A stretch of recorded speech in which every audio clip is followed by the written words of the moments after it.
going all over the country. The last 2 weeks, every day we've been in a different city.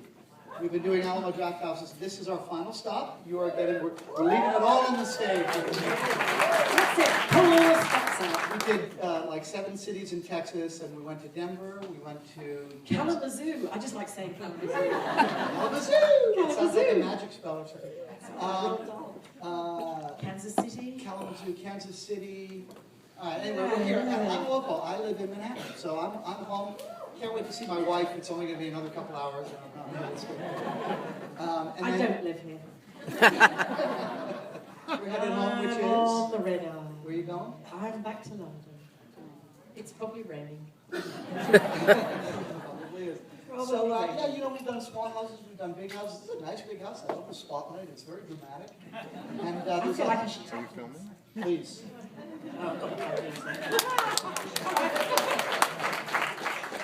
So we're here now. We're going to tell you about what's in your little grab bag of things to do. And then we're going to tell you some things to look for in the film. And then we'll be back afterwards. And we're going to do an actual Q&A at that point. And then we'll be out in the lobby where we can do pictures if it's a big group. But we'll do pictures and if we can. And she's already into the candy. I'm in, because if you're hungry, this is not a movie to come to when you're on a diet and you're hungry. Shouldn't be done. Shouldn't be done. So the first thing that you've got in your little grab bag are the candy dots. So they're the first things you need to get. Who started already? We're doing it wrong. You cheat, you lose. You get nothing.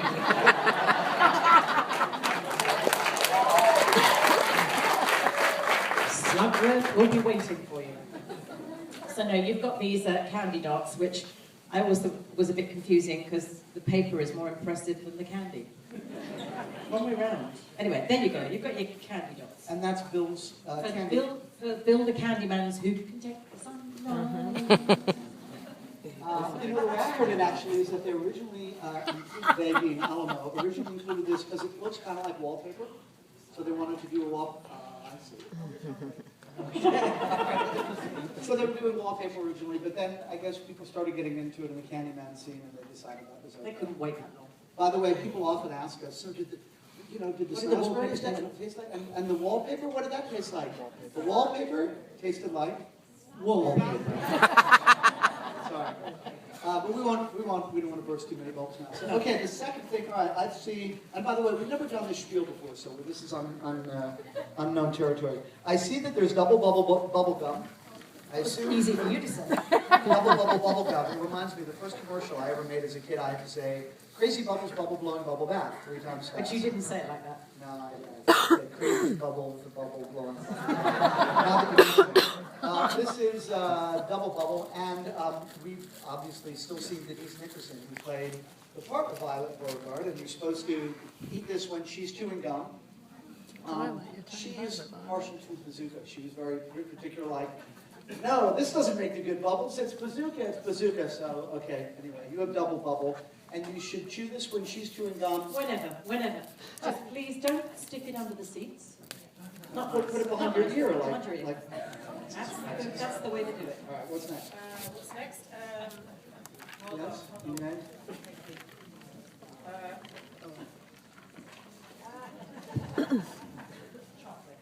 Chocolate. Well, chocolate, your favorite. Not. She hates chocolate. I did not like chocolate as a child.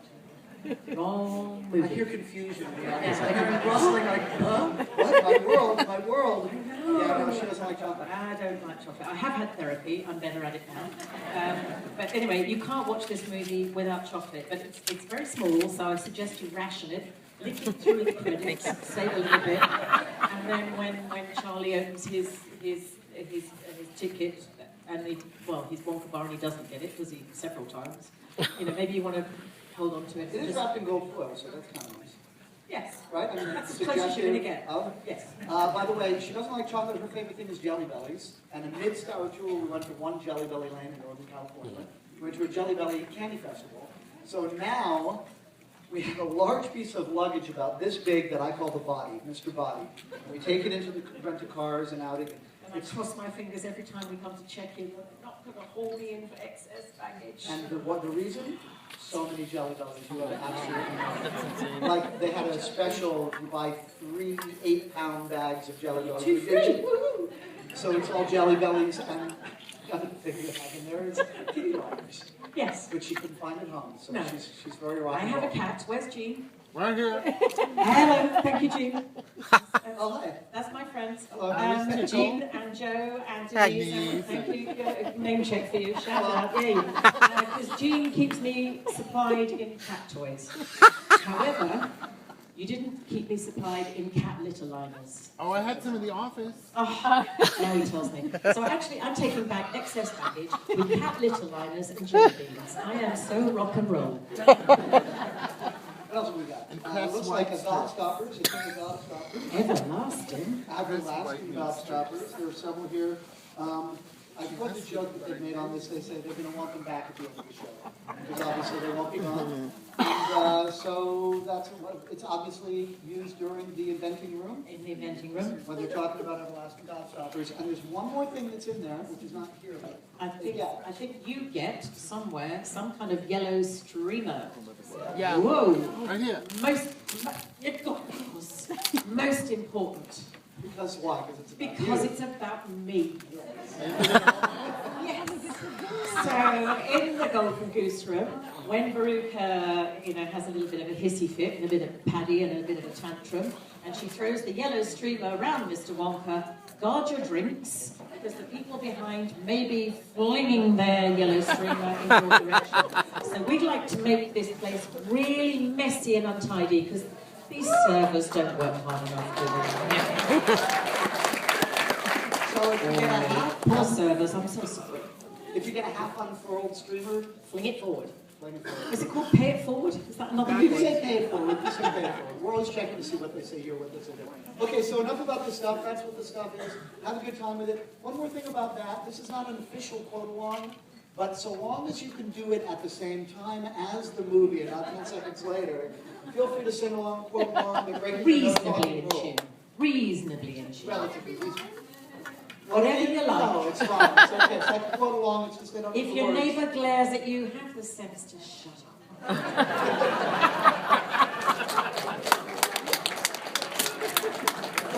So that's all the candy bag. So first of all, thank you Alamo for inviting us here. The movie was released in 1971. We saw it on the big screen in 1971, and then there was a huge gap until Alamo revived it on the big screen a few years ago. So I think, now actually there was somebody back there who said they'd never seen it before. I know there was somebody on the side. So I don't want to give it away, but there's and then there's a magician and a dinosaur, and then this big the battleship comes in. It's fine, but don't worry. But when you see things on the big screen, you notice things that you haven't seen before. So that's what we want to tell you. A few little things to look out for. So normally when I watch this movie, I just watch myself. It's the best thing. And anyway, after a few times, I have seen it once or twice, I know how it ends. I started watching different things just to keep myself amused. So the first thing I want to tell you to watch out for is in Bill the Candyman scene, when you've got your candy dots, where he's in the candy store, and he's singing, "Who can take the sunrise?" This is all agrees now. Yeah. You said the second one. Did I sing that again? You did. So, yeah, it is, yes. But anyway, this is for another reason. So just so you know, when this is coming up, there's a whole sequence when lollipops fly left, right, and centre. They're going out all this way. And then all the kids are in the candy store, and he's giving out free candy, except to Charlie Bucket, who he makes pay for it. You've noticed that, yeah. Or is a kid in town. Or is What's a up kid in with that? town, and everybody else gets free candy except Charlie. He knows that. So he's giving out this free candy. Lollipops fly left, right and centre. And then there's the candy dots. Then there's the hands go in the sweet jars in the candy jars. There's some frogs. Then he pours a soda. This is the last thing. He pours the soda. Pours the Like a soda, bartender. so you know what to Goes look like this for. and puts that down. And then, There's a little girl sitting right here in the front at the counter. And she's on a sort of bar stool or something with a ponytail. yes, use your imagination. If I had a ponytail, it would be one of those awful things. We don't need it.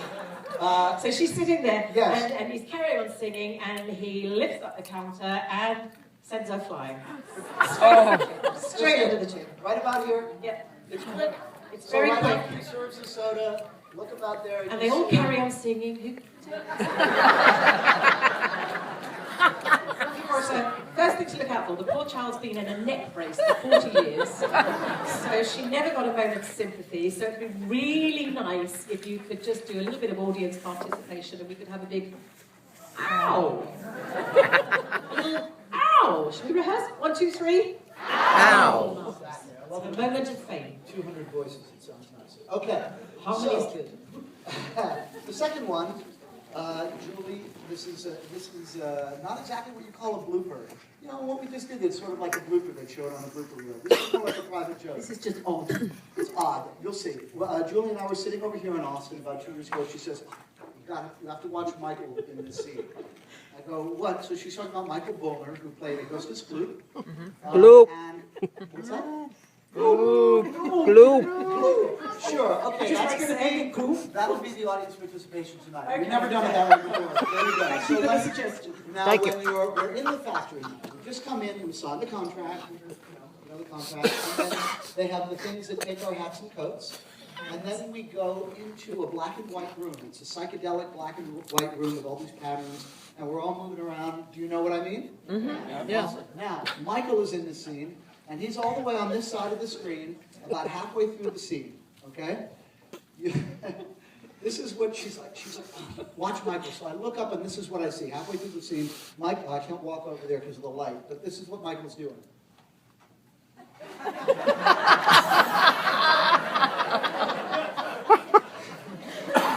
So I laugh, and we still laugh, and then it cuts away from him, and it goes to some other thing. Somebody's touching me. Other things, and I go back, and now, for some reason, he's turned around, he's still against the wall like this.